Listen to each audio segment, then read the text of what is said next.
အားလုံးပဲမင်္ဂလာပါအောင်ချမ်းမင်းဖို့မှာပြန်လည်ပြီးတော့ကြိုဆိုပါရစေဒီနေ့26ရက်8လဗုဒ္ဓဦးနေ့ညတနာခွင့်မှာရှင်မင်ကစားမဲ့ရဲမရက်ဆိုစီတဲ့ရဲမရက်နှလုံးပေါင်း90 3လုံး50ရှုံး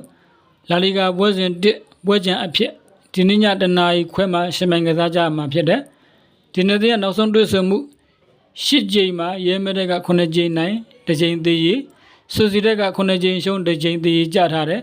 တွေ့ဆုံမှုအရာမှာတော့ရဲမရက်အသာရထားတာများတယ်ဒီနေ့ပွဲကလည်းပဲရဲမရက်အိမ်ခွင်းဖြစ်တဲ့ဘာနေဗျူမှာကစားမှာဖြစ်တဲ့အတွက်ကြောင့်လုံးဝမရှုံးနိုင်ဘူးထင်တယ်ရဲဒီနေ့ຫນွေရာသီမှာနီးပြတဲ့ကစားသမားအင်အားတွေထပ်ပြီးတော့ခုံအပြည့်ထားတာတွေ့မြင်နေရတယ်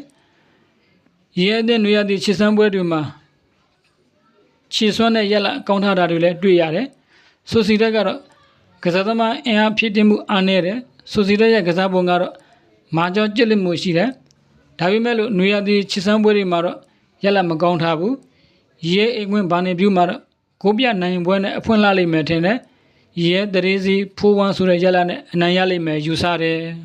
နောက်တစ်ပွဲကတော့ညတနာခွင့်မှာရှင်မင်ကစားမဲ့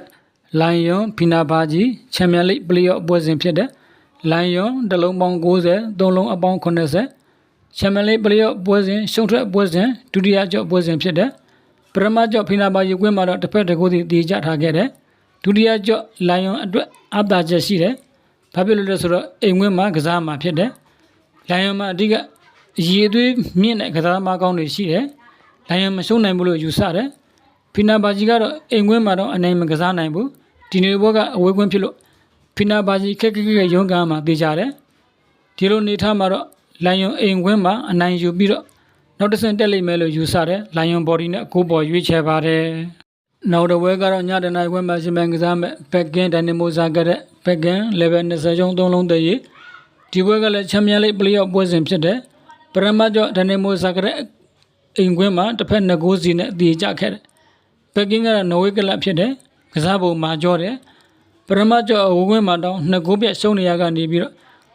နောက်ကလိုက်ကစားပြီးတော့တစ်ဖက်2ဂိုးစီနဲ့တည်ရအောင်ကစားပြနိုင်ခဲ့တယ်ဒိုင်နာမိုဇာကတဲ့အတွက်ဒီနေ့ပွဲကအဝေးကွင်းဖြစ်လို့ရုံးကန်ရမှာမလွဲနိုင်ဘူးဒီပွဲကအဆုံးဖြတ်ပွဲစဉ်ဖြစ်တယ်ဒါကြောင့်မို့လဲအပြန်လာတိုက်စစ်ဖွင့်ကစားပြီးတော့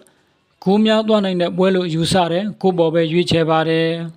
အကြိုက်ချင်းမတွင်ဘက်ကံပြီးတော့ကစားပါကျွန်တော်ညီကိုများတော့အကောင်းဆုံးဖြစ်နေမဲ့ရလက်များကိုခမန်းရွေးချယ်ပေးလိုက်ပါတယ်အားလုံးအဆင်ပြေကြပါစေ